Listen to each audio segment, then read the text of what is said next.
नमस्कार मित्रांनो, ॲग्रीलॉजिक्स या आपल्या चॅनलमध्ये मी पुन्हा एकदा आपलं स्वागत करतो. मी डॉक्टर राजीव पाटील आणि आपल्याला आज माहिती देणार आहे की ॲग्रिकल्चर युनिव्हर्सिटीमधून ग्रॅज्युएशन केल्यानंतर आपल्याला कुठले स्कोप आहेत, आपल्या करिअरच्या दृष्टीने आपण पुढे काय करू शकता, त्या वाटा कोणत्या आहेत आणि त्यासाठी आपल्याला पूर्वतयारी म्हणून आत्तापासून काय केलं पाहिजे, कुठल्या प्रकारचे कोर्सेस असतील, कुठल्या प्रकारच्या सुविधा असतील शासनाच्या, तर याविषयी आज आपल्याला माहिती घ्यायची आहे. आणि ही माहिती कुणासाठी उपयुक्त आहे तर जे विद्यार्थी ॲग्रिकल्चर युनिव्हर्सिटीमध्ये आता शिक्षण घेत असतील किंवा पासआउट झालेले असतील किंवा ज्यांना ॲडमिशन घ्यायची असतील असे 10वी 11वी 12वीचे विद्यार्थी असतील, त्यांचे पालक असतील आणि ज्यांना हा निर्णय घ्यायचा असेल की नक्की कुठल्या फॅकल्टीला किंवा कुठल्या कोर्सला टाकल्यानंतर आपल्या विद्यार्थ्यांना चांगला स्कोप मिळेल, त्यांच्यासाठी सुद्धा आजची माहिती उपयुक्त ठरेल. त्यानंतर जे विद्यार्थी ऑलरेडी BSc ॲग्री करत आहे किंवा ॲग्री युनिव्हर्सिटीमध्ये कुठलं शिक्षण घेत आहे किंवा पासआउट झालेले आहेत आणि करिअरसाठी काहीतरी प्रयत्न करत आहेत परंतु त्यांना योग्य दिशा सापडत नाही, तर त्यासाठी एकत्रितपणे मी या ठिकाणी आता आपल्याला सादर करतोय की ॲग्रिकल्चर युनिव्हर्सिटीमधून ग्रॅज्युएशन केल्यानंतर आपल्याला कुठले स्कोप आहेत. आणि हे स्कोप जे मी सांगणार आहे आपल्याला 7 प्रकारच्या ज्या वाटा आहेत या प्रत्येक वाटेचं डिटेल्स थोडक्यात आपण जे बघणार आहे आज की कुठले त्यामध्ये संधी आहेत, तयारी काय करायची, कुठल्या प्रकारच्या विद्यार्थ्यांनी त्या करिअरकडे जायचं आहे याची चर्चा आज आपण करू. आणि त्यानंतर या सिरीजमध्ये म्हणजे करिअर गायडन्सच्या सिरीजमध्ये एकेका वाटेचा आपण डिटेल बघणार आहोत. म्हणजे एक प्रकारचा करिअर त्याचं पूर्ण डिटेल. जसं गव्हर्नमेंट सर्व्हिसेसचा आपण जर एक वाट घेतली तर गव्हर्नमेंट सर्व्हिसेस नक्की कोणत्या प्रकारच्या असतात, त्यासाठी कुठल्या प्रकारच्या एक्झाम्स घेतल्या जातात, त्यासाठी पूर्वतयारी म्हणून आपण कोणत्या प्रकारचे क्लासेस करावेत, कसा अभ्यास करावा, कसे पुस्तकं रेफर करावे, तर अभ्यास करण्याची पद्धत आपली काय ठेवावी, तर या पद्धतीचं आपण मार्गदर्शन या सिरीजमधून घेणार आहोत. तर करिअर गायडन्सच्या सिरीजचा हा पहिला व्हिडिओ आहे जो परत मी सांगतो आपल्याला की हा जनरल आहे. सर्व प्रकारच्या वाटा मी आपल्याला एक्सप्लेन करेल, त्यामधून आपल्याला निवड करायची आणि निवड करत असताना पुन्हा कोणत्या प्रकारच्या प्रवृत्तीच्या किंवा कुठल्या क्षमतेच्या विद्यार्थ्यांनी कोणत्या वाटेकडे जावं हे सुद्धा आपल्याला आज या व्हिडिओमधून आपल्याला माहिती होणार आहे. मित्रांनो, नक्की ॲग्रिकल्चरलाच आपण का जावं किंवा आपण ज्या ॲग्रिकल्चरला ॲडमिशन घेतलेली असेल तर त्याचं महत्त्व काय ते थोडक्यात समजून घेऊ आपण. विशेषतः भारताच्या दृष्टीने जर बघितलं तर भारत हा जगातील सगळ्यात जास्त पॉप्युलेशन असलेला, विशेषतः यंग पॉप्युलेशन जे आपण म्हणतो की तरुणांची संख्या भारतामध्ये जगामध्ये सगळ्यात जास्त आहे. आणि या युवा शक्तीचा किंवा एकूण ज्याला आपण म्हणतो ह्युमन रिसोर्सेस, मॅनपॉवर, तर याचा उपयोग करून घ्यायचा असेल तर ॲग्रिकल्चर हेच त्याला योग्य असं सेक्टर आहे. आणि ॲग्रिकल्चरमध्ये ती क्षमता आहे की जे सेक्टर हा पॉप्युलेशन याला जो प्रॉब्लेम म्हणतो आपण, या प्रॉब्लेमला प्रॉस्पेरिटीमध्ये बदलण्याची क्षमता ही फक्त ॲग्रिकल्चरमध्ये. आणि कोरोनाच्या काळामध्ये आपल्याला दिसून आलं की बाकी सगळे बिझनेसेस आणि सर्व्हिसेस या ठप्प झाल्या होत्या किंवा डाऊन झाल्या होत्या आणि फक्त ॲग्रिकल्चर हे सेक्टर असं होतं की ज्याने भारताचा GDP हा तारून ठेवला, वाढवला. आणि आता सुद्धा मोठ्या प्रमाणामध्ये आपण ॲग्रिकल्चरमधून GDP जनरेट करत आहोत. त्याच्यामुळे भारताची आणि भारतातील नागरिकांची जर समृद्धी हवी असेल तर ॲग्रिकल्चर सेक्टर हे त्यासाठी सगळ्यात चांगला मार्ग आहे. आणि सुदैवाने आपण या क्षेत्रामध्ये जर आले असाल तर निश्चितपणे आपलं स्वागत आहे. आणि आपल्यामध्ये सुद्धा ती क्षमता आहे की आपण काहीतरी करून दाखवू शकतात. आपण स्वतःच्या करिअरसाठी तसंच देशासाठी सुद्धा बरंच मोठं काम करण्याची संधी या माध्यमातून निश्चितपणे आपल्याला मिळणार आहे. आणि त्या संधी कोणत्या प्रकारच्या मिळतील याबद्दल आपल्याला आता माहिती घ्यायची. चला तर मित्रांनो, आपण आता बघूया की ॲग्रिकल्चर युनिव्हर्सिटीमध्ये ग्रॅज्युएशन केल्यानंतर आपल्याला कुठल्या वाटा ओपन होतात, कुठल्या ऑपॉर्च्युनिटीज आपल्याला मिळू शकतात. आणि ह्या वाटा एकदा आपल्याला माहिती झाल्या की त्या मार्गाने जाण्यासाठी आत्तापासून आपल्याला कोणती तयारी करावी लागेल हे सुद्धा या व्हिडिओतून सांगण्याचा प्रयत्न केला गेला आहे, जेणेकरून आपल्याला करिअरची साईड निवडण्यापासून तर तयारी करण्यापर्यंत सर्व मार्गदर्शन या व्हिडिओमधून मिळण्याची आपल्याला अपेक्षा आहे. तर सगळ्यात आधी आपण विचार करतो की ॲग्रिकल्चर फील्डमध्ये ग्रॅज्युएशन केल्यानंतर गव्हर्नमेंट सर्व्हिसेसकडे जास्तीत जास्त विद्यार्थ्यांचा आणि इव्हन त्यांच्या पालकांचा सुद्धा ओढा असतो. आणि साहजिक आहे की गव्हर्नमेंट सर्व्हिसेसचं एक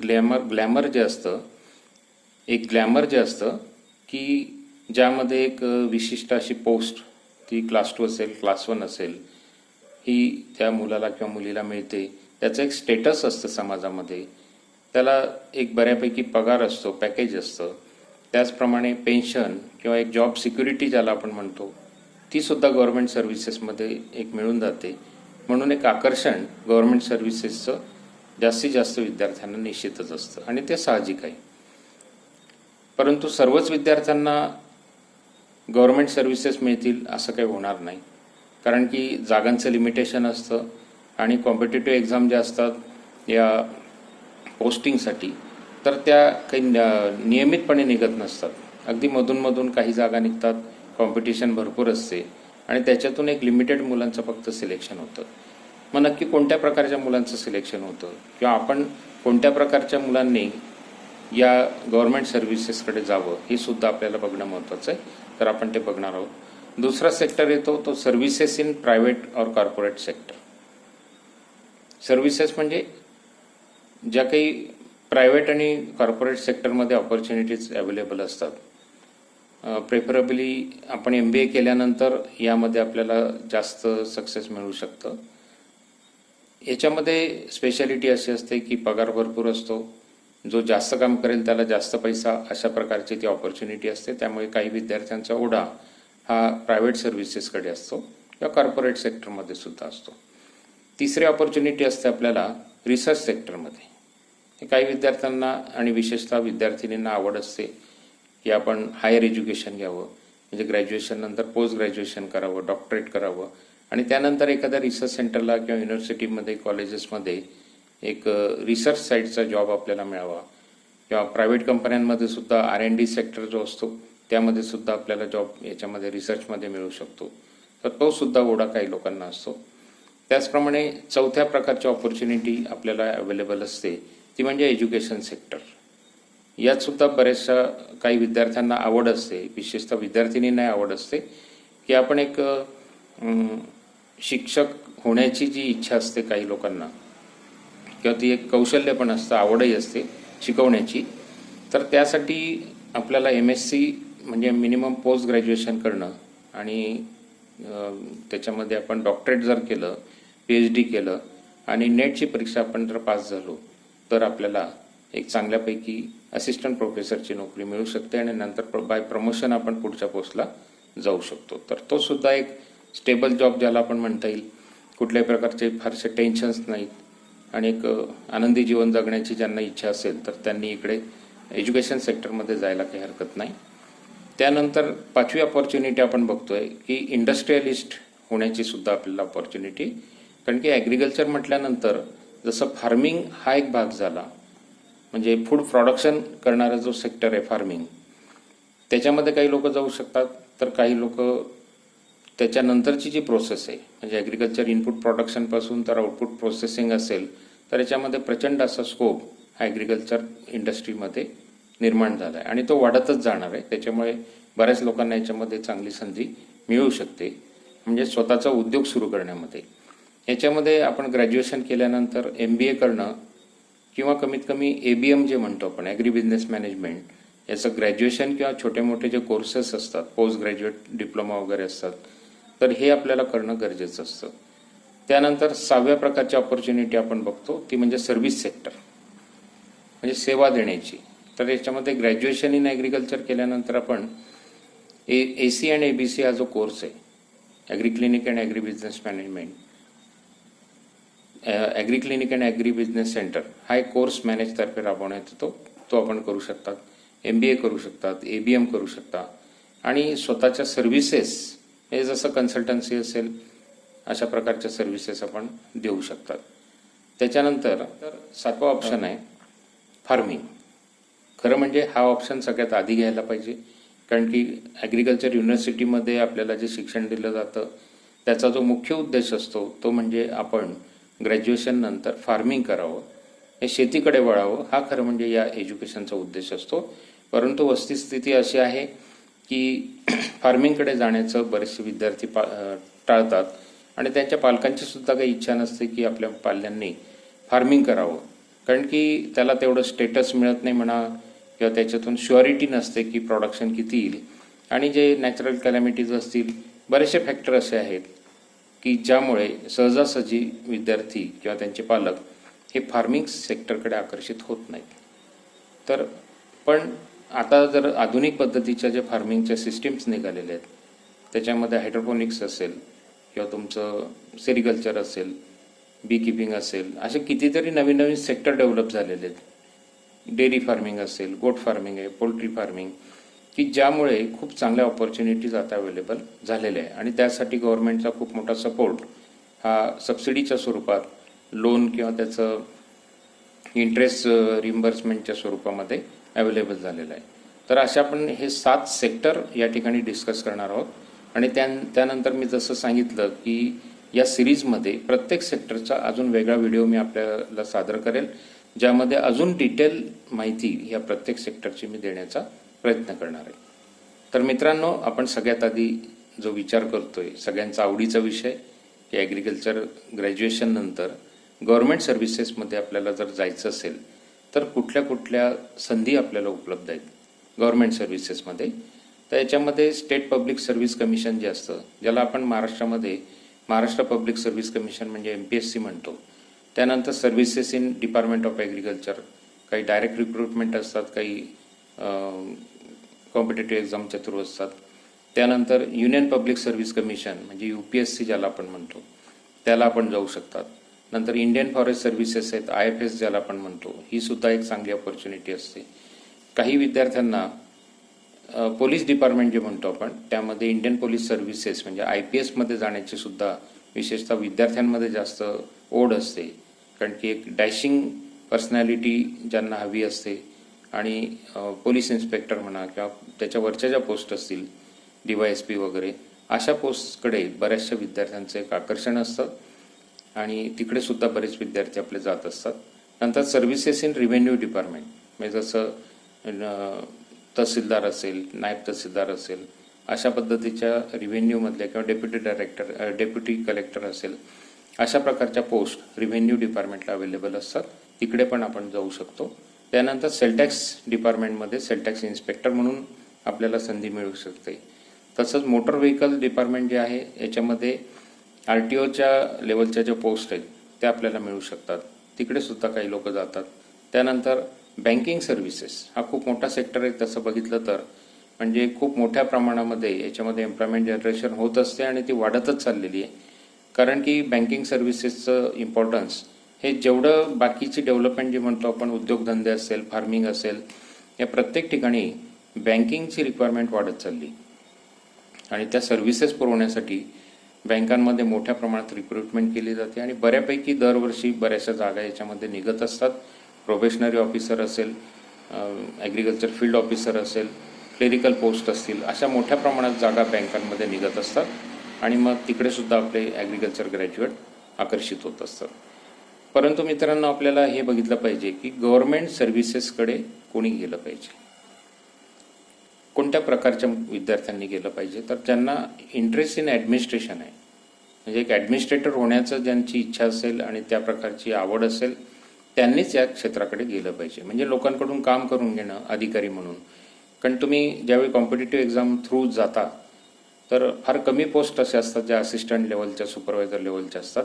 मॅक्झिमम पोस्ट ज्या असतात किंवा ज्या आपण टार्गेट करतो ते कमीत कमी क्लास 2 किंवा सिनियर क्लास 2, क्लास 1 अशा प्रकारच्या पोस्ट आपण अपेक्षा करतो. आणि तशा पोस्टवर काम करण्यासाठी एक ॲडमिनिस्ट्रेशनचं कौशल्य आपल्याकडे असणं किंवा त्याची कमीत कमी आवड असणं गरजेचं आहे. अशाच विद्यार्थ्यांनी या क्षेत्रात गेलं पाहिजे. त्यानंतर स्कोरिंग इन कॉम्पिटेटिव्ह एक्झाम हा सुद्धा एक महत्त्वाचा मुद्दा असतो. असं दिसून येतं की बरेचसे हुशार विद्यार्थी हे त्यांना कुठलाही प्रश्न विचारला लगेच ते उत्तर देतात, एक्सप्लेनेशन देतात, सगळं चांगलं असतं अभ्यासामध्ये, मेरिटचे विद्यार्थी असतात. परंतु कॉम्पिटेटिव्ह एक्झाममध्ये ते बऱ्यापैकी मागे पडतात.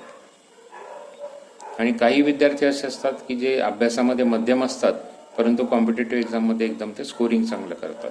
कारण की कॉम्पिटेटिव्ह एक्झामचा जो पॅटर्न असतो मित्रांनो, त्याच्यामध्ये ऑब्जेक्टिव्ह टाईपचे क्वेश्चन असतील, मल्टिपल चॉईस असतील किंवा रिझनिंगचे जे क्वेश्चन असतात, विशेषतः बँकांमध्ये रिझनिंगचे क्वेश्चन बऱ्यापैकी जास्त विचारलेले असतात. किंवा जसं जसं तुम्ही वरच्या लेवलला जाणार, म्हणजे क्लास 1 लेवल किंवा IS लेवलला जसं तुम्ही जाणार तसं तसं तुम्हाला रिझनिंग पॉवर ही खूप महत्त्वाची असते. त्याच्यामुळे नुसतं पुस्तकी ज्ञान हे या ठिकाणी महत्त्वाचं नसतं, तर कॉम्पिटिटिव्ह एक्झामसाठी जे स्पेशल आपल्याला ॲबिलिटी लागते ती म्हणजे रिझनिंग पॉवर आणि वेळेवर डिसिजन घेणं. अशा प्रकारचे प्रश्न हे या ठिकाणी विचारलेले असतात. त्यामुळे जे आपण असं समजू नये, पण मध्यम विद्यार्थीसुद्धा याच्यामध्ये चांगलं स्कोरिंग करू शकतात. त्याच्यामध्ये आवड असणं आणि ते कौशल्य प्राप्त करून घेणं कॉम्पिटिटिव्ह एक्झामचं ते गरजेचं आहे. त्याच्यासाठी बरेचसे मार्ग असतात, ते आपण त्या व्हिडिओमध्ये नंतर बघणार आहोत. त्याच्यानंतर कॉम्पिटिटिव्ह एक्झामिनेशन मध्ये काय काय आपल्याला स्टेप्स असतात, तर सुरुवातीला प्रिलिम एक्झाम असते. बऱ्याचशा ज्या एक्झाम असतात त्याच्यामध्ये काही असे असतात की डायरेक्ट एक एक्झाम आणि सिलेक्शन अशाही काही ठिकाणी पद्धत असते. विशेषतः असिस्टंट लेवलची परीक्षा जर असेल तर त्याच्यामध्ये एकच एक्झाम घेतात आणि त्याला कुठलाही इंटरव्ह्यू नाही, काही नाही. एक्झाममध्ये ज्याचं जास्त स्कोरिंग आलं त्याचं कॅटेगरी वाईज त्या ठिकाणी पोस्टिंग डायरेक्ट ऑर्डर निघते. काही ठिकाणी असतं की return exam plus oral exam म्हणजे इंटरव्ह्यू दोन्ही असतात, दोघांचे मार्क मिळून त्याचं सिलेक्शन होतं. काही ठिकाणी प्रिलिम एक्झाम, मेन एक्झाम, त्याच्यानंतर ओरल एक्झाम आणि काही ठिकाणी फिजिकल एक्झाम पण असते. फिजिकल म्हणजे जसं तुम्ही पोलीस डिपार्टमेंटला जर पोस्ट असेल, फॉरेस्ट डिपार्टमेंटला पोस्ट असेल, तर बऱ्याच वेळा त्याला फिजिकल एक्झाम हे तुमची रनिंग किती कॅपॅसिटी आहे, तुमची उंच उडी मारण्याची कॅपॅसिटी, या सगळ्या फिजिकल एक्झामसुद्धा त्या ठिकाणी घेतल्या जातात. सगळ्या पोस्टला नाहीत, फार लिमिटेड पोस्ट अशा आहेत की ज्याला फिजिकल एक्झाम कंपल्सरी असते. आणि बऱ्याचशा क्लास 1, क्लास 2 लेवलच्या ज्या पोस्ट असतात तर त्यांना मेडिकल एक्झामिनेशनसुद्धा ॲप्लिकेबल असते. बाकी सर्व ठिकाणी असं असतं की फक्त एक सिव्हिल सर्जन किंवा तुमचं एक नॉर्मल मेडिकल प्रॅक्टिशनरचं तुम्ही फिजिकल फिटनेस दिलं तरी तुमचं काम होतं आहे. परंतु क्लास 1 लेवलची पोस्ट असेल तर तिथे मात्र स्पेशल मेडिकल एक्झामिनेशन होते, कलर ब्लाइंडनेस वगैरे ह्या ज्या गोष्टी असतात यासाठी, आणि त्यानंतर तुमचं फायनल सिलेक्शन डिक्लेअर होतं. तर अशा स्टेप्समधून आपल्याला एक्झाम द्यायच्या असतात. आता याच्यात आपल्याला हे पण बघितलं पाहिजे की याच्यासाठी तयारी आपल्याला आतापासून कशी करायची. जर आपण फायनल केलंच असेल की गव्हर्नमेंट सर्व्हिसेसमध्ये जायचं आहे तर मग आपण आतापासून तयारी काय केली पाहिजे, तर त्यासाठी आपल्याला क्लासेस लावणं बऱ्याच वेळा गरजेचं भासतं. कारण की आपण वैयक्तिकपणे अभ्यास करायला गेलो आणि आपल्याला काही गायडन्स करणारं कोणी नसेल तर योग्य दिशा बऱ्याच वेळा आपल्याला मिळत नाही. म्हणून काही दिवस किंवा काही महिने का असेना क्लासेस जर आपण केले तर त्यातून आपल्याला त्या क्लासेसमधून एक दिशा मिळते की अभ्यास कसा करायचा आहे, एक्झाम कशा प्रकारची असते, काही प्रॅक्टिस पेपर ते आपल्याकडून करून घेतात. त्यामुळे आपल्याला एक जजमेंट येतं की जी एक्झाम फायनल होणार आहे तर त्याच्यामध्ये आपल्याला कशा प्रकारचे प्रश्न येतील, किती वेळात ते सोडवायचे, ती प्रॅक्टिस आपली आहे की नाही, या सर्व गोष्टी आपल्याला या माध्यमातून, क्लासेसच्या माध्यमातून निश्चितपणे करून घेता येतात. त्यानंतर जनरल नॉलेज आपल्याला हे अपडेट ठेवलं पाहिजे. याच्यामध्ये अगदी हिस्ट्रीपासून तर करंट नॉलेज ज्याला आपण म्हणतो, असे दोन्ही प्रकारचं नॉलेज आपल्याला याच्यामध्ये मेंटेन करणं गरजेचं आहे. त्याच्यानंतर पर्सनॅलिटी डेव्हलपमेंट हा सुद्धा याच्यामध्ये एक महत्त्वाचा भाग असतो. कारण की ज्या ठिकाणी तुम्हाला इंटरव्ह्यू कंपल्सरी असेल त्या ठिकाणी तुम्हाला पर्सनॅलिटी डेव्हलपमेंट आणि तुमचं इंटरव्ह्यू टेक्निक हे दोन्ही गोष्टी वेगळ्या असू शकतात. पर्सनॅलिटी मेंटेन करणं अगदी फिजिकल फिटनेसपासून तुमचं जे कम्युनिकेशन स्किल आहे त्या गोष्टी, आणि प्लस तुम्हाला इंटरव्ह्यूचं एक टेक्निक असतं, ते आपण त्या व्हिडिओमध्ये परत त्या गव्हर्नमेंट सर्व्हिसेसच्या व्हिडिओमध्ये आपण डिस्कस करू. परंतु या गोष्टी म्हणजे पर्सनॅलिटी डेव्हलपमेंटसुद्धा आपण याच्यामध्ये महत्त्व दिलं पाहिजे. त्याचेसुद्धा काही ट्रेनिंग प्रोग्राम असतात, ते आपण ऑनलाईन असेल किंवा फिजिकल असेल ते अटेंड करा, ते याच्यासाठी गरजेचं आहे. त्यानंतर इंग्लिश स्पीकिंग याचंसुद्धा आपण प्रॅक्टिस केली पाहिजे, किंवा काही ऑनलाईन क्लासेस असतील, फिजिकल क्लासेस असतील, ते इंग्लिश स्पीकिंगचे आपण केले पाहिजे. आणि सगळ्यात महत्त्वाचं इंग्लिश स्पीकिंगची प्रॅक्टिस केली पाहिजे. कारण इंग्लिश नुसतं शिकून येण्यासारखी गोष्ट नाही, त्याची प्रॅक्टिस करणं हे सगळ्यात महत्त्वाचं आहे. त्याच्यामुळे आपल्या मित्रांमध्ये असेल, नातेवाईकांमध्ये असेल किंवा काही प्रोफेशनल्स असतील त्यांच्यासोबत आपण इंग्लिश स्पीकिंगची प्रॅक्टिस जर नियमित ठेवली तरच आपल्याला ते शक्य होतं. इंटरव्ह्यू टेक्निकसुद्धा आपल्याला शिकून घ्यावं लागेल, त्याचेसुद्धा क्लासेस असतात, निश्चितपणे त्याचा फरक पडतो. तर ही सगळी तयारी आपल्याला करून घ्यायची जर गव्हर्नमेंट सर्व्हिसेसमध्ये आपल्याला जाणं निश्चित केलेलं असेल तर. यानंतर आपण विचार करू की पुढची ऑपॉर्च्युनिटी जी आहे ॲग्रिकल्चर ग्रॅज्युएशन नंतर, तर ती म्हणजे services in private or corporated sector. याच्याकडे सुद्धा बऱ्याच लोकांचं आकर्षण असतं. जसं मी सांगितलं की ज्याला जास्त काम करून जास्त पैसा लवकरात लवकर मिळवायचा असेल तर त्याच्यासाठी ही चांगली ऑपॉर्च्युनिटी असते. आणि बऱ्यापैकी सहजपणे या सर्व्हिसेस आपल्याला अवेलेबल असतात. त्याला फारशी काही एंट्रन्स एक्झाम किंवा मेन एक्झाम आणि असे काही प्रकार नसतात. जस्ट एक इंटरव्ह्यू होतो आणि आपलं सिलेक्शन झालं तर लगेच आपली अपॉइंटमेंट होते. त्याला काही लेंदी प्रोसेस नसते, कारण ते प्रायव्हेट सेक्टर असतं.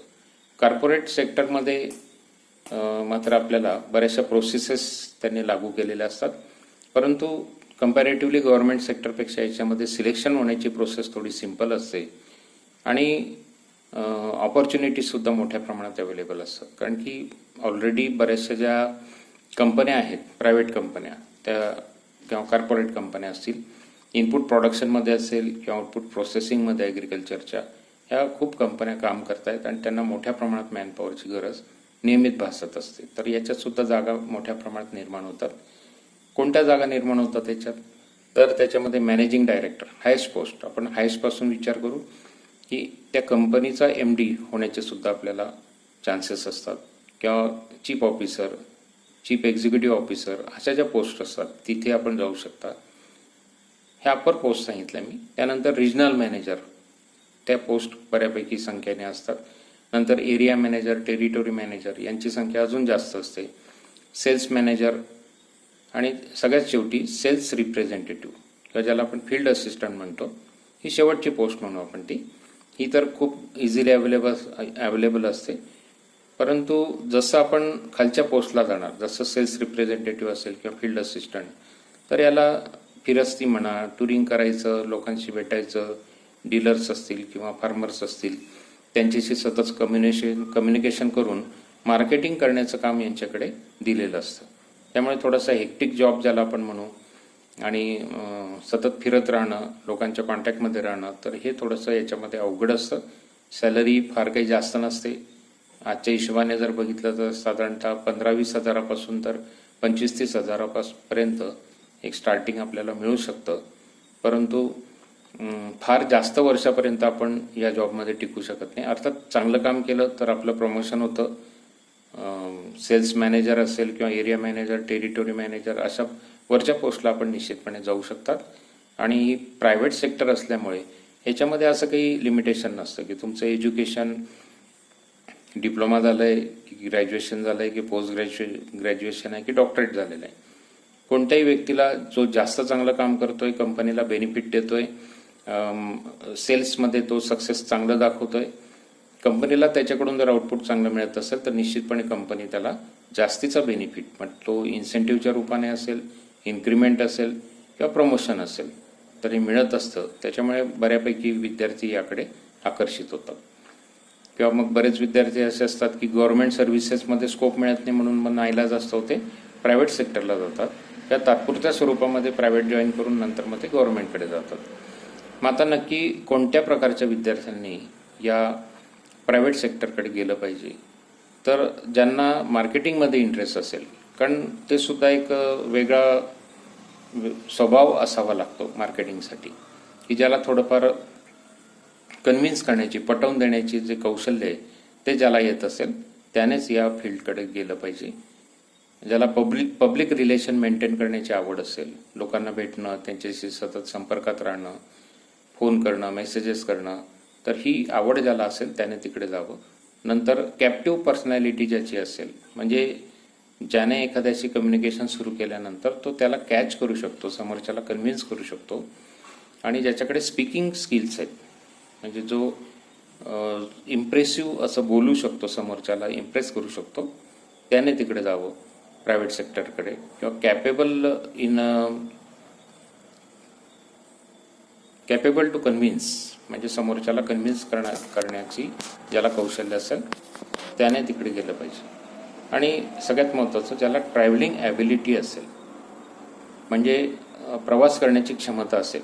बरेच विद्यार्थी असे असतात की ज्यांना प्रवास करायला आवडत नाही किंवा जास्त प्रवास केल्यावर थकवा येतो, काही त्यांना ॲसिडिटी म्हणा किंवा जागरणाचा त्रास, अशा गोष्टी ज्यांना होत असतील त्यांनी या सेक्टरकडे जाऊ नये. ज्याला एक सहन करण्याची क्षमता असेल त्यांनीच त्या फील्डकडे जायला हरकत नाही, प्रायव्हेट सेक्टरकडे. आता याच्यामध्ये नक्की प्रिपरेशन आपल्याला काय करायचं?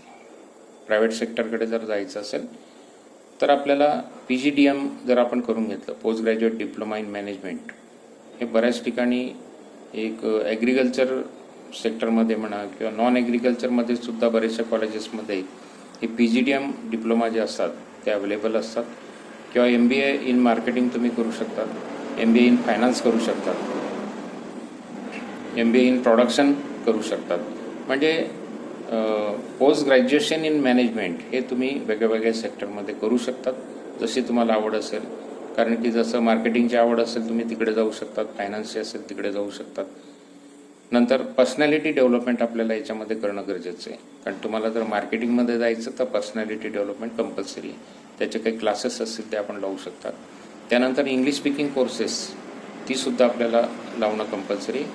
कारण की आजकाल या प्रायव्हेट सेक्टरमध्ये, कॉर्पोरेट सेक्टरमध्ये इंग्लिश बोलण्याला खूप महत्त्व आलेलं आहे किंवा ते एक गृहीत धरलं जातं की कम्युनिकेशन हे इंग्लिशमध्ये केलं पाहिजे. मग ते रिटन फॉर्ममध्ये असेल, स्पोकन फॉर्ममध्ये असेल, तर इंग्लिश हे मीडियम हे सगळ्यात जास्त वापरलं जातं. ती तयारी आपल्याला आधीपासून केली पाहिजे, प्रॅक्टिस केली पाहिजे. नंतर technical information regarding the products हे सुद्धा महत्त्वाचं आहे की आपण ज्या कंपनीमध्ये जॉब करायला जायची इच्छा असेल, ज्याचे इंटरव्ह्यू असतील, तर अगोदरच आपल्याला त्या कंपन्यांचे प्रॉडक्ट किंवा इन जनरल तुम्ही मार्केटला ज्या कंपन्या असतील, पेस्टिसाईड असतील, फर्टिलायझर असतील, फंजिसाईड असतील, विडीसाईड असतील, PGR असतील, सीड असेल, व्हरायटीज असतील, या सगळ्यांची इन्फॉर्मेशन आपल्याकडे अपडेट असायला पाहिजे. म्हणजे कुठल्याही कंपनीमध्ये तुम्ही इंटरव्ह्यूला जर गेलेत तर ते एकतर त्यांच्या कंपनीच्या प्रॉडक्टबद्दल तुम्हाला काय काय माहिती आहे हे विचारतात आणि दुसरं म्हणजे इतर कंपन्यांचं कम्पॅरेटिव्ह प्रॉडक्ट आणखी कोणते कोणते मार्केटला आहे ह्याची सुद्धा माहिती ते आपल्याला विचारतात. तर ते अपडेट आपल्याकडे असणं गरजेचं आहे. त्यानंतर आता काही ज्या कॉर्पोरेट सेक्टरमध्ये कंपन्या आहेत त्यांचे नावं इथे मी दिलेले आहेत. जसं नॅशनल सीड कॉर्पोरेशन, NSC ज्याला आपण म्हणतो, RCF म्हणजे राष्ट्रीय केमिकल अँड फर्टिलायझर्स, नंतर IFFCO ही सुद्धा कोऑपरेटिव्ह कंपनी आहे, म्हणजे गव्हर्नमेंट अंडरटेकिंग पण कोऑपरेटिव्ह. नंतर कॉटन फेडरेशन, इकडे आपले बरेच लोक जातात. नंतर फूड कॉर्पोरेशन ऑफ इंडिया, इथे पण आपण जाऊ शकतो. तर हे सगळे आपल्या म्हणजे गव्हर्नमेंट अंडरटेकिंग असं म्हणता येईल त्याला, अशा प्रकारचे बरेचसे सेक्टर जे आहेत हे मी तुम्हाला इथे दिलेले आहेत. त्यानंतर एकदम प्रायव्हेट कंपनी जे म्हणतो आपण त्याच्यामध्ये जसं मैको सीड असेल, त्यानंतर निर्मल सीड्स ही सुद्धा सीडमधली एक नावाजलेली कंपनी.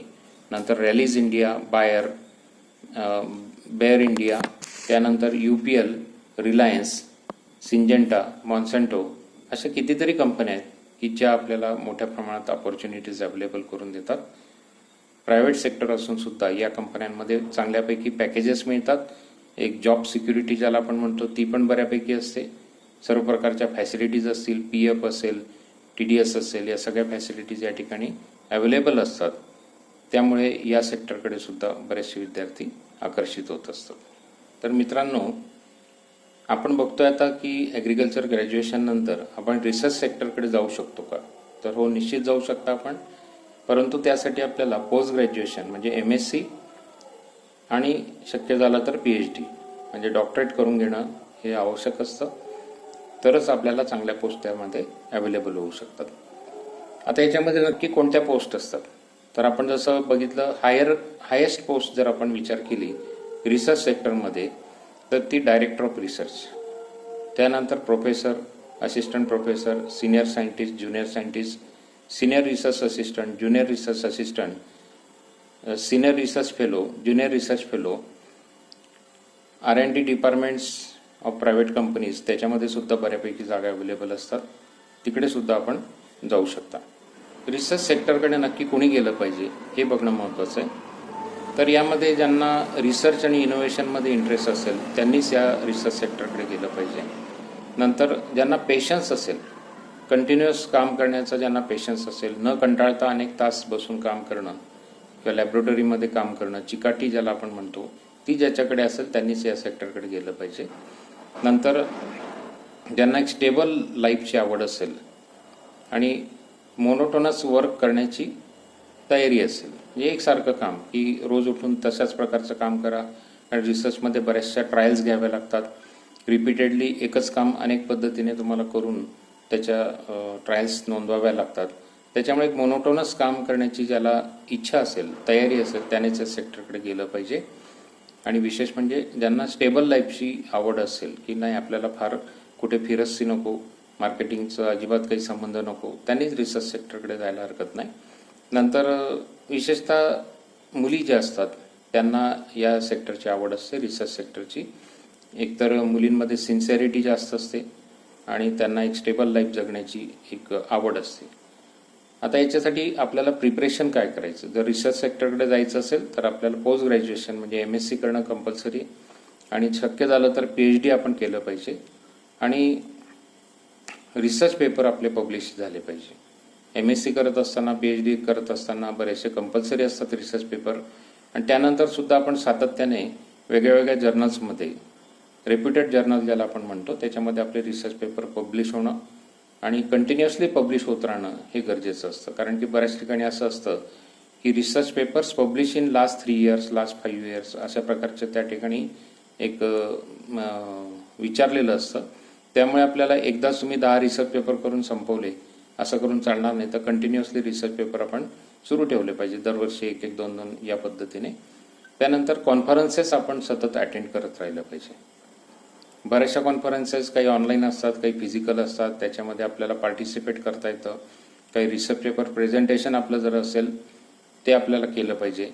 त्यानंतर स्पेशलायझेशन मात्र आपण मेंटेन करणं गरजेचं आहे. रिसर्चमध्ये जायचं असेल तर तुम्हाला तुमचा जो विषय, जसं आता ॲग्रिकल्चरमध्ये जसं आपण म्हणतो एंटमॉलॉजी, पॅथॉलॉजी किंवा तुमचं ॲग्रॉनॉमी असेल, हॉर्टिकल्चर असेल, हे सगळे जे विषय आहेत, तर या विषयांमध्ये सुद्धा स्पेशली आपलं काहीतरी असं असलं पाहिजे की मी जसं आता एंटमॉलॉजी असेल तर नेमॅटॉलॉजिस्ट, फक्त नेमॅटोडमध्ये एक्सपर्ट. तर अशा पद्धतीचं तुम्हाला एक टॉपिक निवडावं लागेल की ज्याच्यामध्ये तुमचं स्पेशलायझेशन असेल, तर तुम्हाला स्पेशली तशा प्रकारचा जॉब ऑपॉर्च्युनिटी अवेलेबल असेल तर ती चांगल्यापैकी तुम्ही ग्रॅब करू शकतात. किंवा एखाद्या टेक्नॉलॉजीमध्ये तुम्हाला जर स्पेशलायझेशन मिळालं, जसं फूड प्रोसेसिंग असेल आणि मग तुम्हाला ड्राईंग टेक्नॉलॉजी असेल म्हणजे किंवा क्विक फ्रीजिंग टेक्नॉलॉजी असेल, अशा कुठल्या तरी टेक्नॉलॉजीमध्ये जर तुमचं एक्सपर्टाईज झालेलं असेल, त्याच्यामध्येच तुम्ही MSc ॲग्रीचा टॉपिक केला रिसर्चचा किंवा PhDचा टॉपिक केला आणि प्रॅक्टिस म्हणून तुम्ही कोणत्या लॅबमध्ये काम केलं, तर तुम्हाला ते स्पेशलायझेशन मिळू शकतं. आता या सगळ्या ऑपॉर्च्युनिटीज ज्या बघितल्या आपण, डायरेक्टरपासून तर JRA पर्यंत, ज्युनियर रिसर्च फेलोपर्यंत, तर या नक्की कुठे अवेलेबल असतात? तर या अवेलेबल असतात ॲग्रिकल्चर युनिव्हर्सिटीजमध्ये. त्याच्यानंतर सेंट्रल रिसर्च इन्स्टिट्यूट असतील, रिजनल रिसर्च सेंटर असतील, अशा बऱ्याच ठिकाणी या ऑपॉर्च्युनिटीज अवेलेबल असतात. आणि काही प्रायव्हेट कंपन्या ज्या असतात, त्यात मोठ्या कंपन्या ज्या असतात, मग ते सीडच्या असतील, पेस्टिसाईडच्या असतील, फर्टिलायझरच्या असतील, या सर्व कंपन्यांमध्ये रिसर्च अँड डेव्हलपमेंट म्हणजे R&D ज्याला आपण म्हणतो, ते डिपार्टमेंट मेंटेन करणं त्यांना कंपल्सरी असतं. आणि तिथे सुद्धा रिसर्च मध्ये आवड असलेले आणि स्पेशलायझेशन असलेले जे विद्यार्थी असतील त्यांना बऱ्यापैकी स्कोप त्या ठिकाणी मिळत असतो. मित्रांनो, आता आपण बघतोय एज्युकेशन सेक्टरमध्ये काय ऑपॉर्च्युनिटीज आपल्याला अवेलेबल असतात.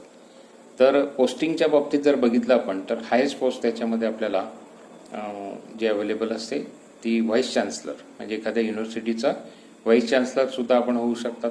डायरेक्टर ऑफ एज्युकेशन किंवा डायरेक्टर ऑफ रिसर्च होऊ शकतात. त्यानंतर असोसिएट डीन किंवा डीनच्या सुद्धा पोस्ट असतात. Head of the department, professor, assistant professor, associate professor, assistant professor, अशा पद्धतीच्या पोस्ट ह्या एज्युकेशन सेक्टरमध्ये निर्माण होत असतात. अर्थात आपल्याला सुरुवात जी करायची आहे ती निश्चितच असिस्टंट प्रोफेसरपासून होईल आणि त्यानंतर बाय प्रमोशन आणि सिलेक्शन होता होता आपल्याला पुढच्या पोस्ट मिळत जातील. तर त्याचे डिटेल्स आपण त्या एज्युकेशन सेक्टरच्या व्हिडिओमध्ये स्वतंत्रपणे बघणार आहोत या सिरीजमध्येच. त्यानंतर आपल्याला हे बघायचं आहे की नक्की कोणत्या प्रकारच्या विद्यार्थ्यांनी ह्या एज्युकेशन सेक्टरकडे गेलं पाहिजे. तर ज्यांना टीचिंगमध्ये आणि रिसर्चमध्ये इंटरेस्ट आहे, कारण की जे लोक टीचिंगमध्ये जातात त्यांना टीचिंग, रिसर्च, एक्सटेन्शन आणि या गोष्टी कंपल्सरी असतात. तिन्ही म्हणजे एज्युकेशन, रिसर्च आणि एक्सटेन्शन या तिन्ही गोष्टी प्राध्यापकांना करणं कंपल्सरी असतं. त्याच्यामुळे ज्यांना आवड आहे, टीचिंगमध्ये पण आवड आहे, रिसर्चमध्ये पण आवड आहे, त्या लोकांनी या सेक्टरकडे जायला हरकत नाही. किंवा ज्यांना शिकवण्याचं कौशल्य आहे अशाच लोकांनी या सेक्टरकडे गेलं पाहिजे.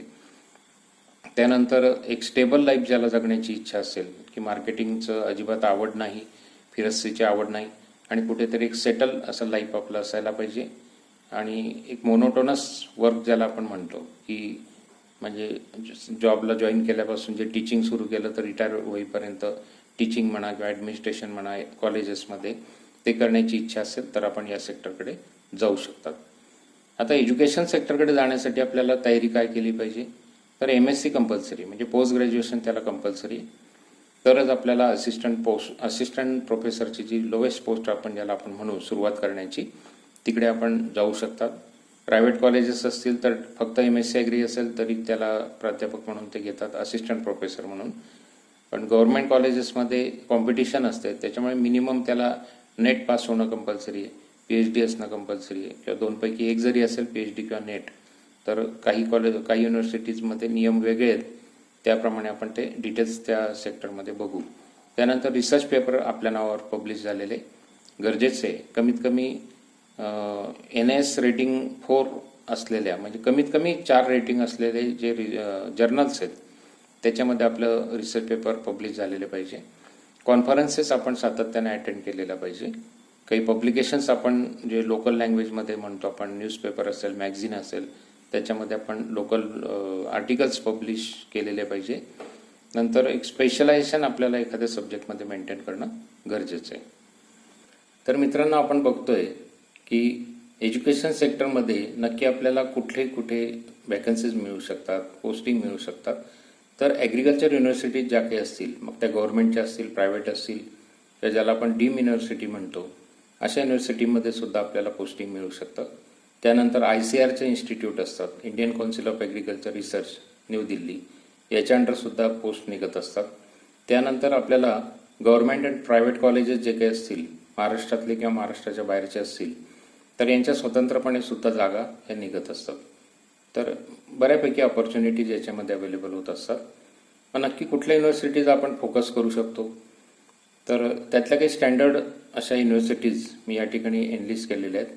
जसं पंतनगर ॲग्रिकल्चर युनिव्हर्सिटी ज्याला आपण Govind Vallabh Pant university of agriculture and technology ही सगळ्यात जुनी आणि चांगली स्टँडर्ड युनिव्हर्सिटी ज्याला आपण म्हणतो भारतातली ती पंतनगर ॲग्रिकल्चर युनिव्हर्सिटी. त्यानंतर Tamil Nadu agriculture university, university of agriculture sciences Dharwad कर्नाटकामधली. त्यानंतर जवाहरलाल नेहरू कृषी विश्वविद्यालय जबलपूर. नंतर पंजाब ॲग्रिकल्चर युनिव्हर्सिटी लुधियाना. त्यानंतर डॉक्टर बाळासाहेब सावंत कोकण कृषी विद्यापीठ दापोली हे महाराष्ट्रातली युनिव्हर्सिटी. त्यानंतर Indian agriculture research institute ICAR Delhi. त्यानंतर Indian council of agriculture research ICAR. त्यानंतर बनारस हिंदू युनिव्हर्सिटी BHU वाराणसी. त्यानंतर महात्मा फुले ॲग्रिकल्चर युनिव्हर्सिटी महाराष्ट्रातली. नंतर doctor Panjabrao Deshmukh agriculture university Akola आणि वसंतराव नाईक मराठवाडा कृषी विद्यापीठ परभणी. तर अशा एक मोजक्या काही युनिव्हर्सिटीच्या नावं मी आपल्याला दिलेले आहेत. हे फक्त नमुन्यासाठी दिलेले आहेत. आपण जशी संधी मिळेल तसं चांगल्या युनिव्हर्सिटीमध्ये आपण प्रयत्न निश्चित करू शकता. मित्रांनो यानंतर आपण बघतोय की ॲग्रिकल्चर ग्रॅज्युएशन नंतर इंडस्ट्रियलिस्ट होण्याच्या कुठल्या संधी आपल्याला उपलब्ध आहेत. तर याच्यामध्ये आपण बघू शकतो की ज्या विद्यार्थ्यांना बिझनेस माइंड असेल किंवा तशा प्रकारची प्रवृत्ती असेल त्या विद्यार्थ्यांनी या सेक्टरकडे गेलं पाहिजे. त्याच्यानंतर एक प्रकारचं डेअरिंग ज्यांच्याकडे असतं बिझनेससाठी जे आवश्यक असतं, इन्व्हेस्टमेंटसाठी असेल किंवा बिझनेस डेव्हलप करण्यासाठी जे डेअरिंग असावं लागतं ते असणाऱ्या विद्यार्थ्यांनी या सेक्टरकडे इंडस्ट्रियलिस्टकडे जायला हरकत नाही. त्याच्यानंतर त्यांना पेशन्स असलं पाहिजे स्ट्रगल करण्याचं आणि कमीत कमी 3 वर्ष स्ट्रगल केल्यानंतर आपल्याला सक्सेस मिळेल हे गृहीत धरून चाललं पाहिजे. कारण की कुठली इंडस्ट्री ज्यावेळी आपण नव्याने सुरुवात करतो ज्याला स्टार्टअप म्हणतो आपण तर त्याला लगेचच सक्सेस मिळेल असं काही कंपल्सरी नाही आहे. होऊ शकतं काही महिन्यांमध्ये किंवा काही वर्षांमध्ये त्याला सक्सेस मिळेल, पण कमीत कमी 3 वर्ष आपण त्याचा जेस्टेशन पिरियड गृहीत धरू की तोपर्यंत आपण फार काही अपेक्षा करू नये. ठीक आहे, तुमचं फार प्रॉफिट होणार नाही, फार लॉस होणार नाही, पण असं करता करता तुम्ही सेट व्हाल आणि मग ते पूर्ण इंडस्ट्रीचे तुम्ही मालक असाल आणि मग त्याला पुढे जो प्रचंड स्कोप मिळतो अर्निंगसाठी म्हणा किंवा स्टेटससाठी म्हणा की खूप मोठ्या प्रमाणात पैसा आपण कमवू शकतो जर इंडस्ट्री सेक्टरमध्ये आपण गेलो तर. आता याच्यासाठी आपल्याला प्रिपरेशन काय करायचं आहे तर ग्रॅज्युएशन नंतर PGDM शक्य असेल तर आपण करून घ्यावं. कंपल्सरी नाही, पण एक प्रकारचा कॉन्फिडन्स आपल्याला येतो. Post graduate diploma in management जर आपण केला तर ॲज अ इंडस्ट्रियलिस्ट आपल्याला जे काही मॅनेजमेंट करायचं आहे, स्टाफचं असेल किंवा प्रोक्युरमेंट असेल, मार्केटिंग असेल, तर या सगळ्या प्रकारचं एक स्किल आपल्याला येण्यासाठी post graduate diploma in management आपण जर केला, मग आपल्याला जी आवड असेल, मार्केटिंगची असेल, फायनान्सची असेल, प्रॉडक्ट डेव्हलपमेंटची असेल, तर तशा प्रकारचा आपण एक पोस्ट ग्रॅज्युएट डिप्लोमा करून घ्यावा. तो 1 वर्षाचा असू शकतो, 2 वर्षाचा असू शकतो. त्यामुळे आपल्याला सक्सेसची एक शुअरिटी येऊ शकते. त्याच्यानंतर याच्यात ट्रेनिंग जर बरेचसे अवेलेबल असतात, ते आपण घेतले पाहिजे. पर्टिक्युलर आपल्याला ज्या प्रकारची इंडस्ट्री सुरू करायची, जसं तुम्हाला फूड प्रिझर्वेशनमध्ये जायचं आहे किंवा इनपुट प्रोडक्शनमध्ये जायचं आहे, सीड प्रोडक्शनमध्ये जायचं आहे, तर ज्या सेक्टरमध्ये आपल्याला इंडस्ट्री डेव्हलप करायची असेल त्याचं पर्टिक्युलर ट्रेनिंग आपण घेतलं पाहिजे. आणि तशा प्रकारच्या रिलेटेड जे बिझनेसेस असतील त्याला आपण व्हिजिट नक्की केली पाहिजे. कारण व्हिजिट केल्याने आपल्याला ते व्हिजन येतं की नक्की इंडस्ट्री कशी चालते, याच्यामध्ये काय काय रॉ मटेरियल लागतं, आउटपुट काय निघतं, त्याचं मार्केटिंग कसं केलं जातं, फंडिंग किती लागेल, मशिनरी काय लागते, स्पेस किती लागते, सगळ्या गोष्टी बघितल्याशिवाय आपल्याला कळणार नाही. म्हणून आपल्याला तशा प्रकारच्या इंडस्ट्रीजला व्हिजिट करणं हे गरजेचं आहे. त्यानंतर फंड मॅनेजमेंटचं ट्रेनिंग आपल्याला घेतलं पाहिजे. कारण एक वेळ तुम्ही फंड्सची अवेलेबिलिटी कुठून तरी कराल, बँकेतून म्हणा किंवा तुमचं ओन फंड्स असतील किंवा काही पार्टनर्स तुम्ही जमा केले किंवा शेअर्स तुम्ही जमा केले आणि या पद्धतीने तुम्ही फंड रेज केले, परंतु त्याचं मॅनेजमेंट जर तुम्हाला आलं नाही तर मग तो एक मोठा रिस्क असू शकते. म्हणून फंड मॅनेजमेंटचं एक ट्रेनिंग आपण करून घ्यावं. आता याच्यामध्ये नक्की कुठल्या कुठल्या प्रकारच्या इंडस्ट्रीज आहेत ज्या आपण करू शकतो. याच्यामध्ये ॲग्रो प्रॉडक्ट प्रोसेसिंग जे असतं, म्हणजे फूड प्रोसेसिंग आपण त्याला म्हणू शकतो. ॲग्रिकल्चरमधून जे प्रोड्यूस बाहेर पडतं सॉरी तर ॲग्रिकल्चरमधून बाहेर पडणाऱ्या प्रोड्यूसला प्रोसेसिंग, मग ते प्रायमरी प्रोसेसिंग असेल किंवा कम्प्लीट प्रोसेसिंग असेल, प्रिझर्वेशन असेल, त्या इंडस्ट्रीज आपण डेव्हलप करू शकतात. त्याच्यानंतर डेअरी प्रॉडक्ट प्रोसेसिंग हे याच्यात सुद्धा मोठ्या प्रमाणात स्कोप आहे. म्हणजे फ्रेश मिल्कपासून तर त्याचे पनीर असेल किंवा बटर असेल, घी असेल, छन्ना असेल, कितीतरी प्रॉडक्ट त्याच्यापासून आपण बनवू शकतो, मिल्क प्रॉडक्ट. नंतर ॲग्रो इम्प्लिमेंट मॅन्युफॅक्चरिंगमध्ये आपण जाऊ शकतात. कारण की आता मेकॅनायझेशनला खूप चांगले दिवस आलेले, स्कोप आलेला आहे. अगदी म्हणजे तुम्ही काही बैलचलित यंत्रापासून ट्रॅक्टर ऑपरेटेड असतील तर ड्रोनपर्यंत आपण विविध प्रकारचे इम्प्लिमेंट्स किंवा इक्विपमेंट्स, फार्म इम्प्लिमेंट्स बनवण्याचं एक काम इंडस्ट्रीमध्ये हाती घेऊ शकतात. नंतर ॲग्रो इनपुट मॅन्युफॅक्चरिंग हे खूप मोठं सेक्टर आहे. याच्यामध्ये पेस्टिसाईड, फर्टिलायझर, विडीसाईड, फंजिसाईड, सीड या सगळ्या ज्या लागणाऱ्या गोष्टी आहेत ॲग्रिकल्चरमध्ये, त्याचं मॅन्युफॅक्चरिंग खूप मोठ्या प्रमाणात करावं लागतं. खूप त्याला म्हणजे स्कोप पण आहे. आणि हळूहळू आपलं एक पॉप्युलॅरिटी वाढली, आपल्या मार्केट लिंकेजेस डेव्हलप झाल्या, तर मग त्याला खूप प्रचंड असा स्कोप मिळतो.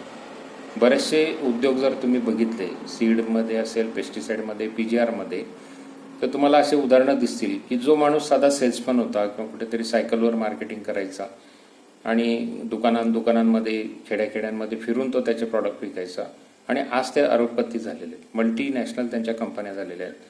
असं बऱ्याच लोकांचं तुम्हाला या ठिकाणी भारतात सुद्धा बघायला मिळेल.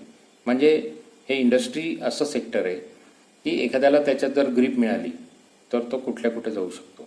त्याच्यामुळे ज्याला खूप म्हणजे अशी इच्छा असेल, डेअरिंग असेल आणि आवड असेल की आपण एखादा बिझनेस सुरू करू आणि प्रचंड पैसा त्याच्यातून जनरेट करू, तर ते इंडस्ट्री सेक्टरकडे जाऊ शकतात. मित्रांनो, आपण आता बघतोय सर्व्हिस सेक्टर, की ॲग्रिकल्चर ग्रॅज्युएशन नंतर सर्व्हिस सेक्टरकडे आपण जाऊ शकतो. कोणत्या प्रकारच्या विद्यार्थ्यांनी इकडे गेलं पाहिजे, तर ज्यांना बिझनेस माइंड असेल, कारण सर्व्हिस प्रोव्हाइड करणं हे सुद्धा एक बिझनेसचाच पार्ट आहे. नंतर इनोव्हेटिव्ह आयडियाज ज्यांच्याकडे असतील, म्हणजे नाविन्यपूर्ण, की ज्या सर्व्हिसेस कोणी प्रोव्हाइड करत नाही आणि आपल्याला असं काही सुचलं की आपण अशी सर्व्हिस प्रोव्हाइड करू. आता फॉर एक्झाम्पल मोबाईल ॲप, कितीतरी कंपन्या निघाल्या आहेत. गेल्या 1-2 वर्षामध्ये प्रचंड प्रमाणामध्ये मोबाईल ॲप ॲग्रिकल्चरमध्ये डेव्हलप झाले आणि खूप मोठ्या प्रमाणात कमाई त्यांनी केली. काही ॲप असे आहेत की जे फक्त तुम्हाला इन्फॉर्मेशन प्रोव्हाइड करतात किंवा डिसीज डायग्नोसिस असेल, रिकमेंडेशन असेल, हवामानाचे अंदाज असतील, तर एवढीच फक्त इन्फॉर्मेशन ते देत असतात. आणि काही ॲप असे आहेत की जे तुम्हाला इनपुटचं परचेसिंग करायला सुद्धा शेतकऱ्यांना ते सर्व्हिसेस प्रोव्हाइड करतात. काही असे आहेत की जे ॲग्रिकल्चर प्रोड्यूस मार्केटिंगला सर्व्हिसेस देतात. तर अशा इनोव्हेटिव्ह आयडियाज घेऊन जर तुम्ही उतरले तर निश्चितपणे याच्यात चांगला स्कोप आहे. नंतर अट्रॅक्टिव्ह सर्व्हिसेस तुम्हाला देता आल्या पाहिजे की ज्या कम्पॅरेटिव्हली इतर लोक देऊ शकत नाही, तशा तुम्ही सर्व्हिसेस दिल्या तर निश्चितपणे आपल्याला सक्सेस मिळतं. नंतर आपल्याला पेशन्स असला पाहिजे स्ट्रगल करण्याचा. कमीत कमी 3 वर्ष आपल्याला स्ट्रगल करावं लागेल हे गृहीत धरून चालायचं. जर तुम्हाला सक्सेस मिळालं काही महिन्यात आनंदाची गोष्ट आहे, नाहीच मिळालं तरी आपण 3 वर्षापर्यंत प्रयत्न करत राहिलं पाहिजे आणि म्हणजे एवढ्या प्रयत्नानंतर निश्चितपणे आपल्याला यश मिळू शकेल. आता सर्व्हिस सेक्टरमध्ये जर जायचं असेल आपल्याला तर काय काय तयारी केली पाहिजे. तर ग्रॅज्युएशन नंतर PGDM जे मी म्हणतोय की post graduation diploma in management हा शक्य असेल तर करून घ्या. नंतर ट्रेनिंग्स आणि व्हिजिट्स आपण आपल्या आपल्या सेक्टरमध्ये केल्या पाहिजे. कोण कोण अशा प्रकारच्या सर्व्हिसेस प्रोव्हाइड करतं त्यांना भेटी देणं, त्यांच्याशी डिस्कशन करणं, त्यांचं गायडन्स घेणं हे सुद्धा याच्यामध्ये गरजेचं आहे. आणि फंड मॅनेजमेंटचं ट्रेनिंगसुद्धा याच्यामध्ये घेणं गरजेचं आहे. आता कुठल्या सर्व्हिसेस आपण प्रोव्हाइड करू शकतो त्याचे काही एक्झाम्पल्स इथे दिले. जसं trading of agro products and agro inputs. Trading म्हणजे फक्त व्यापार करायचा, म्हणजे डीलरशिप डिस्ट्रीब्युटरशिप ज्याला आपण म्हणतो की कोणत्या तरी कंपनीकडून तुम्ही ते प्रॉडक्ट परचेस करताय आणि खालच्या लिंकला तुम्ही ते प्रोव्हाइड करताय, हे तुम्ही करू शकतात. किंवा सरळ कृषी सेवा केंद्र टाकलं ते पण चालू शकतं, ती सुद्धा एक सर्व्हिस आहे. नंतर तुम्ही कन्सल्टन्सी सर्व्हिसेस फॉर ॲग्रिकल्चर किंवा पर्टिक्युलर क्रॉपसाठी किंवा एखाद्या इंडस्ट्रीसाठी, जसं कोणी डेअरीसाठी कन्सल्टन्सी सुरू करेल, कोणी पर्टिक्युलर एखाद्या क्रॉपसाठी जसं बनानाचे कन्सल्टंट, कोणी शुगरकेनचे कन्सल्टंट, ग्रेपचे कन्सल्टंट, पोमग्रेनेटचे कन्सल्टंट, असे मोठ्या प्रमाणात आता कन्सल्टंटची रिक्वायरमेंट वाढली. कारण की ॲग्रिकल्चरमध्ये जी प्रोग्रेस होते, इनोव्हेशन्स होत आहेत, खूप कॉम्प्लिकेटेड असे पेस्टिसाइड्स म्हणा, फर्टिलायझर मॅनेजमेंट किंवा नवीन नवीन जे इक्विपमेंट्स येत आहेत जसं ॲटोमॅटिक इरिगेशन सिस्टीम असेल किंवा पॉलिहाऊस असेल, हायड्रोपोनिक्स असेल, तर या सगळ्या नवीन नवीन टेक्नॉलॉजीमध्ये कॉम्प्लिकेशन्स वाढल्यामुळे कन्सल्टंटची रिक्वायरमेंट खूप वाढलेली, त्याच्यामुळे तिकडे आपण जाऊ शकता. नंतर consultancy services for entrepreneurship development in agriculture, हे तुम्ही उद्योगधंद्यांचा विकास करण्यासाठी लोकांना मदत करू शकतात. बऱ्याचशा योजना ज्या आहेत जसं PMFME असेल, मायक्रो प्रोसेसिंग फूड प्रोसेसिंगसाठी, किंवा बरेचसे असे जे गव्हर्नमेंटच्या स्कीम आहेत ज्या बेरोजगार तरुणांना म्हणा किंवा उद्योजकांना म्हणा एंटरप्रिनरशिप डेव्हलपमेंटसाठी ज्या मदत करतात, अशा स्कीमचं इम्प्लिमेंटेशन करण्यासाठी तुम्ही लोकांना सर्व्हिसेस देऊ शकतात. म्हणजे उद्योगाची निवड करण्यापासून तर त्याचं DPR तयार करणं, ते प्रपोजल सबमिट करून त्याची मंजुरी मिळवणं, त्यानंतर बँकेमधून फंडिंग अवेलेबल करणं, सबसिडी अवेलेबल करून घेणं गव्हर्नमेंट एजन्सीकडून. तर अशा कामांसाठी तुम्ही त्या लोकांना, शेतकरी असतील, उद्योजक असतील छोटे, तर त्यांना ते सर्व्हिसेस प्रोव्हाइड करू शकतात. त्यानंतर ट्रेनिंग सेंटर एखादं तुम्ही सुरू करू शकतात ॲग्रिकल्चरमध्ये. याला सुद्धा खूप मोठ्या प्रमाणात आता डिमांड आहे. कारण की हे जे कॉम्प्लिकेटेड ज्याला आपण म्हणतो की हायड्रोपोनिक असेल किंवा मशरूम फार्मिंग असेल, बी किपिंग असेल, ऑर्गॅनिक फार्मिंग आहे, अशा बरेचसे नवीन नवीन टेक्नॉलॉजी ज्या आलेल्या आहेत, तर याच्यामध्ये लोकांना ट्रेनिंग घेण्याची खूप गरज निर्माण होते. तर त्या सर्व्हिसेस आपण याच्यामधून प्रोव्हाइड करू शकतात. त्यानंतर कस्टम हायरिंग सेंटर हा एक कन्सेप्ट जो आहे तो आता बऱ्यापैकी सक्सेस होतोय. म्हणजे प्रत्येक शेतकऱ्याने वेगळे अवजारं मेंटेन न करता एका सेंटरने ते ऑर्गनाईज करायचे आणि ते भाड्याने, ते ट्रॅक्टर असेल, ट्रॅक्टर इम्प्लिमेंट्स असतील किंवा इव्हन ड्रोनचा वापर आता शेतीमध्ये खूप मोठ्या प्रमाणात वाढला आहे आणि तो वाढतच जाणार आहे. मग तुम्ही ड्रोन जर भाड्याने द्यायला सुरुवात केली तर ती सुद्धा एक चांगलं सर्व्हिस सेक्टर तुम्हाला डेव्हलप करता येईल. त्याच्यानंतर कॉमन फॅसिलिटी सेंटर हे सुद्धा तुम्ही सुरू करू शकतात. म्हणजे जसं एखादं प्रोसेसिंगसाठी लागणारं जे मशिनरी असेल ती तुम्ही ठेवाल. अगदी हार्वेस्टर असेल ते तुम्ही ठेवू शकता, किंवा कांडप मशीन असेल, किंवा ऑइल मिल असेल, दाल मिल असेल, असं तुम्ही एखादं सर्व्हिस सुरू केली तर लोक येऊन तुमच्याकडून तेवढ्या सर्व्हिसेस घेऊ शकतात. नंतर ॲग्रो टुरिझम, मेडिको टुरिझम हे जे प्रकार आता वाढलेले आहेत की लोकांना एंटरटेनमेंटसाठी म्हणा किंवा मेडिकल सर्व्हिसेससाठी टुरिझम करण्याची आता ट्रेंड थोडासा वाढतोय, त्याच्यातसुद्धा आपण उतरू शकतो. आपलं स्वतः जर असं काही लोकेशन असेल की ज्या ठिकाणी ॲग्रो टुरिझम करता येऊ शकेल तर फारच चांगलं आहे. कारण की जागा विकत घेऊन हा उद्योग करणं हे तेवढं परवडत नाही. तुमच्याकडे स्वतःचंच असं लोकेशन असेल की ज्या ठिकाणी ॲग्रो टुरिझम करता येईल तर तिथे निश्चित आपण त्या सर्व्हिसेस देऊ शकतो. त्याच्यानंतर लँडस्केप गार्डनिंग हे सुद्धा एक चांगलं सेक्टर आहे की तुम्ही एखाद्या बंगल्याचं म्हणा किंवा इंडस्ट्रीज असेल, एखादे एज्युकेशन इन्स्टिट्यूट असेल, गव्हर्नमेंट ऑफिसेस असतील, तर यांच्या गार्डनचं प्लॅनिंग करून, लँडस्केप गार्डनिंग ज्याला आपण म्हणतो, ते प्लॅन करून एक्झिक्यूट करून देणं, तर या सर्व्हिसेसला सुद्धा चांगल्यापैकी डिमांड आता आलेली. मित्रांनो, आपण आता बघतोय की ॲग्रिकल्चर ग्रॅज्युएशन नंतर फार्मिंग या सेक्टरमध्ये आपल्याला काय काय स्कोप मिळू शकतो. तर जसं आपण सुरुवातीलाच बघितलं की प्रचंड स्कोप याच्यामध्ये, नवीन नवीन प्रकारचे जे फार्मिंग आलेले आहेत.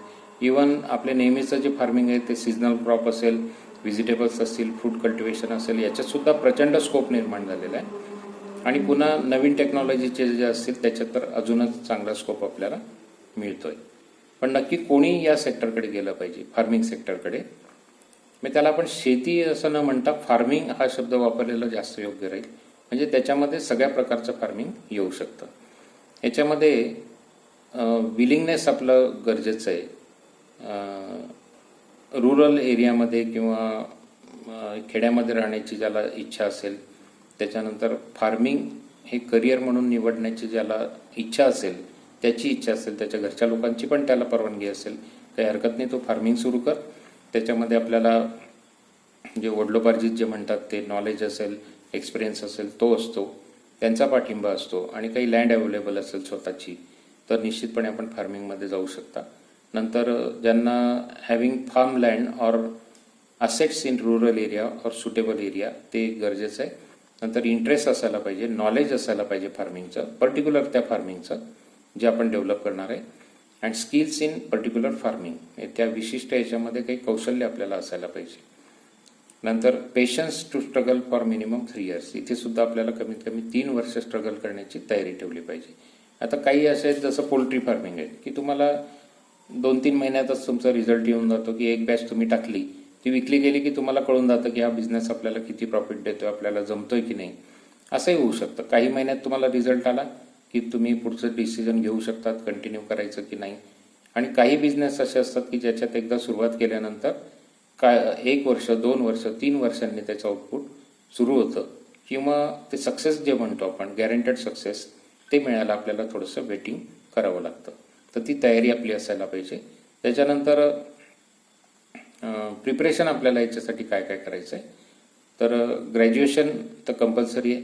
त्यानंतर PGDM जर शक्य असेल त्या विषयामध्ये आपण करून घ्या, किंवा काही असे डिप्लोमा अवेलेबल असतात, सर्टिफिकेट कोर्सेस असतात, काही दिवसांचे असतील, काही महिन्यांचे असतील. तसं तुम्हाला गोट फार्मिंग करायचं तर 4-5 दिवसाचा एक कोर्स केला, ॲग्री युनिव्हर्सिटीमध्ये बऱ्यापैकी ते अवेलेबल असतात, प्रायव्हेट सेक्टरमध्ये पण ते अवेलेबल असतात ट्रेनिंग्स, त्याच्यात तुम्ही करू शकता. पण जे कॉम्प्लिकेटेड बिझनेस आहेत, जसं मी सांगितलं की तुम्हाला हायड्रोपोनिक करायचं आहे, तुम्हाला फिशरीज करायचं आहे, त्याच्यासाठी मात्र तुम्हाला काही दिवस किंवा काही महिन्यांचं ट्रेनिंग घेणं गरजेचं आहे. म्हणजे काय होईल की तो ज्याच्यात इन्व्हेस्टमेंट जास्त आहे त्याला तुम्हाला जास्तीत जास्त प्रिकॉशन घ्यायचे आहेत, ट्रेनिंग घ्यायचं आहे, एक्सपिरियन्स घ्यायचं आहे. शक्य झालं तर त्या इंडस्ट्रीमध्ये किंवा त्या फार्मिंगमध्ये स्वतः जाऊन काम करा. ते ओनर असतील किंवा मॅनेजर असतील त्यांच्यासोबत राहून ते सगळं शिकून घ्या. ते स्किल्स असतील, मॅनेजमेंटच्या काही टॅक्टिक्स असतील, त्या शिकून घ्या, आणि नंतरच आपण ते फार्मिंग सुरू करायला हरकत नाही. त्यानंतर ट्रेनिंग फॉर फंड मॅनेजमेंट ते तर कंपल्सरी, कारण तो बिझनेस असल्यामुळे तुम्हाला याच्यामध्ये फंड मॅनेजमेंटचं ट्रेनिंग कुठेतरी घेतलेलं कामात येईल. कारण की आज आपण जे बघतो जनरल फार्मिंग, म्हणजे शेतकऱ्याचं जे जीवन बघतो आपण, ते सक्सेसफुल का दिसत नाही, तर त्याचं एक महत्त्वाचं कारण असं की फंड मॅनेजमेंट त्याला कोणी शिकवलं नाही म्हणा, किंवा त्याला त्याच्याकडे दुर्लक्ष होतं आहे. त्याच्यामुळे त्याला किती पैसा आला आणि किती गेला, मग कोणत्या क्रॉपमध्ये किती प्रॉफिट राहिला, मग ते क्रॉप आपण पुढच्या वर्षी लावायचं की नाही लावायचं, तर असा विचार फार्मर करत नाही. किंवा एखादं इनपुट ज्यावेळी तो वापरतो, ते फर्टिलायझर असेल, पेस्टिसाइड असेल, तर ते वापरत असताना त्याच्यामधून आउटपुट किती निघतंय याचं गणित तो कधी मांडत नाही, आणि त्याच्यामुळे ते फार्मिंगमध्ये त्याला तेवढं सक्सेस मिळत नाही. तर आपण तसं करायचं नाही. आपल्याला फंड मॅनेजमेंट हा खूप महत्त्वाचा भाग आहे. मग तो बिझनेससाठी असेल, म्हणजे इंडस्ट्रियलिस्ट म्हणून असेल, सर्व्हिस सेक्टरमध्ये असेल किंवा फार्मिंगमध्ये असेल, फंड मॅनेजमेंट खूप महत्त्वाचं आहे. त्याचं ट्रेनिंग घेतलं पाहिजे आणि ते आपण पाळलं पाहिजे. त्याच्यानंतर लॉंग टर्म प्लॅनिंग आपल्याला याच्यामध्ये करणं गरजेचं असतं. फार्मिंग प्लस त्याचे अलाइड बिझनेसेस जे असतील, म्हणजे एक तुम्ही जो बिझनेस सुरू करताय, फॉर एक्झाम्पल तुम्ही डेअरी फार्मिंग म्हणजे मिल्क प्रोडक्शन सुरू केलं, काही गायी तुम्ही मेंटेन करत असाल किंवा म्हशी मेंटेन केल्या, तर साहजिक त्याला काय होतं की मॅन्युअर प्रिपरेशन, जे काही कावडंग तिथून बाहेर पडतंय त्याचं प्रॉपर तुम्ही प्रोसेसिंग करून, म्हणजे मॅन्युअर प्रिपरेशन करून त्याला व्हॅल्यू ॲडिशन केलं पाहिजे. तुम्ही नुसतं शेण गोट्यातून बाहेर काढलं आणि विकून टाकलं तर मग त्याच्यात प्रॉफिट तुम्हाला मिळणार नाही.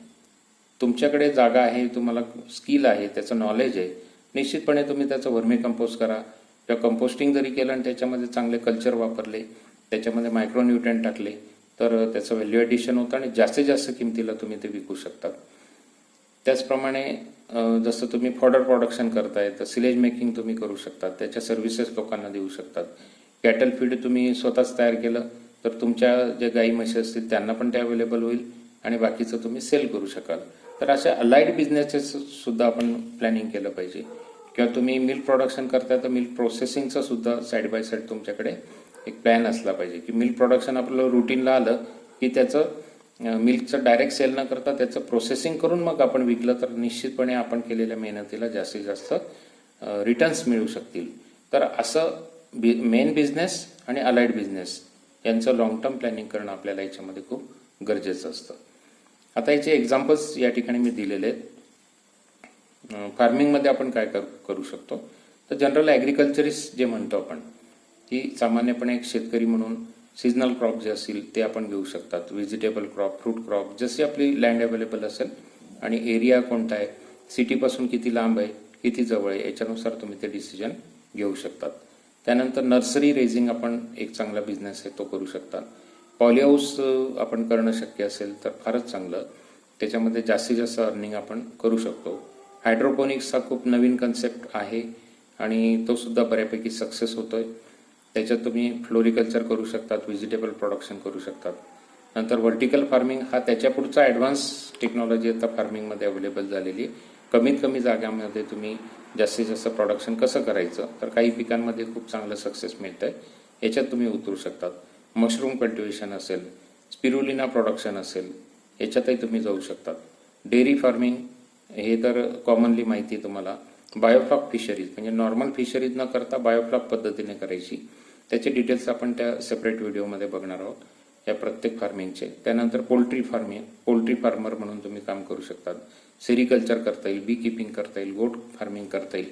असे कितीतरी बिझनेस आहेत, जुन्या प्रकारचे म्हणा, नवीन प्रकारचे म्हणा, खूप प्रकारचे बिझनेस अवेलेबल आहेत. या सगळ्या सेक्टरची आतापर्यंत आपण जे बघितलं की ॲग्रिकल्चर ग्रॅज्युएशन नंतर आपण काय काय करू शकतो, ते 7 प्रकारचे जे ऑप्शन्स आहेत तर मी तुम्हाला पुन्हा एकदा आठवण करून देतो की आज आपण फक्त त्याची तोंडओळख करून घेतलेली आहे आणि पुढचं जो या सिरीजमधले पुढचे जे व्हिडिओ असतील ते क्रमाने आपण एकेका सेक्टरचे डिटेल्स बघणार आहोत. म्हणजे आज आपण व्हिडिओ बघितल्यानंतर किंवा पुन्हा बघितल्यानंतर आपल्याला हे निश्चित करता येईल की नक्की 7 पैकी आपल्याला कुठल्या साईडला गेलं पाहिजे.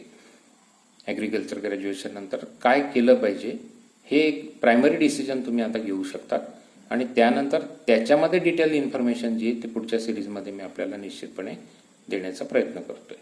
धन्यवाद.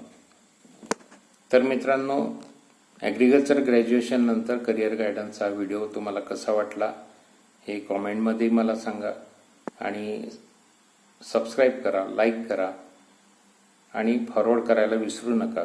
जास्तीत जास्त विद्यार्थ्यांपर्यंत हा व्हिडिओ पोचवा, म्हणजे त्यांच्यासुद्धा आयुष्यामध्ये चांगलं करिअरचं चॉईस ते करू शकतील आणि डिटेल इन्फॉर्मेशन त्यांना या माध्यमातून अवेलेबल होऊ शकेल. धन्यवाद.